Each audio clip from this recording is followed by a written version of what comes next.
ताड़का कौन थी और भगवान श्री राम ने ताड़का का वध क्यों किया? आइए जानते हैं इस कहानी के माध्यम से। रामायण की एक पात्र है ताड़का, जो कि सुकेतु यक्ष की पुत्री थी, जिसका विवाह सूड नामक राक्षस के साथ हुआ था। यह अयोध्या के समीप स्थित सुंदर वन में अपने पति और 2 पुत्रों सुबाहु और मारीच के साथ रहती थी। उसके शरीर में 1000 हाथियों का बल था। उसके प्रकोप से सुंदर वन का नाम ताड़का वन पड़ गया था। उसी वन में विश्वामित्र सहित अनेक ऋषि मुनि भी रहते थे। उनके जप तप और यज्ञ में ये राक्षसगण हमेशा बाधाएं खड़ी करते थे। विश्वामित्र राजा दशरथ से अनुरोध कर राम और लक्ष्मण को अपने साथ सुंदर वन लाते हैं।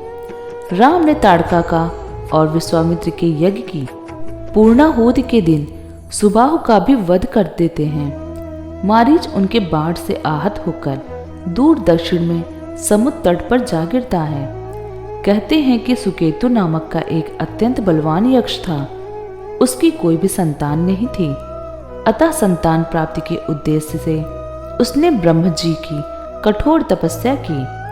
उसकी तपस्या से प्रसन्न होकर ब्रह्मा जी ने उसे संतान होने का वरदान दिया और उस वर के परिणाम स्वरूप ताड़का का जन्म हुआ। सुकेतु ने ब्रह्मा जी से ताड़का के अत्यंत बली होने का वर भी ले लिया और ब्रह्मा जी ने उसके शरीर में 1000 हाथियों का बल दे दिया। विवाह योग्य आयु होने पर सुकेतु ने ताड़का का विवाह सुंद नामक राक्षस से करा दिया और उससे सुबाहु और मारीच का जन्म हुआ। मारीच भी अपनी माता के समान बलवान और पराक्रमी हुआ। ताड़का का पुत्र मारीच सुंद राक्षस से उत्पन्न होकर भी स्वयं राक्षस नहीं था, परंतु बचपन में वह बहुत उपद्रवी था। ऋषि मुनियों को अकारण कष्ट दिया करता था। उसके उपद्रव से दुखी होकर एक दिन अगस्त्य मुनि ने उसे राक्षस हो जाने का श्राप दे दिया। अपने पुत्र के राक्षस गति प्राप्त हो जाने से सुंद अत्यंत क्रोधित हो गया और अगस्त्य ऋषि को मारने दौड़ा। इस पर अगस्त्य ऋषि ने श्राप देकर सुंद को तत्काल भस्म कर दिया। अपने पति की मृत्यु और पुत्र की दुर्गति का बदला लेने के लिए ताड़का अगस्त्य ऋषि पर झपटी।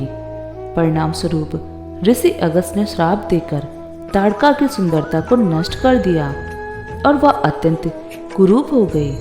अपनी कुरूपता को देखकर और अपने पति की मृत्यु का बदला लेने के लिए ताड़का ने अगस्त्य मुनि के आश्रम को नष्ट करने का संकल्प लिया। इसलिए ऋषि विश्वामित्र ने ताड़का का वध राम के हाथों करवा दिया।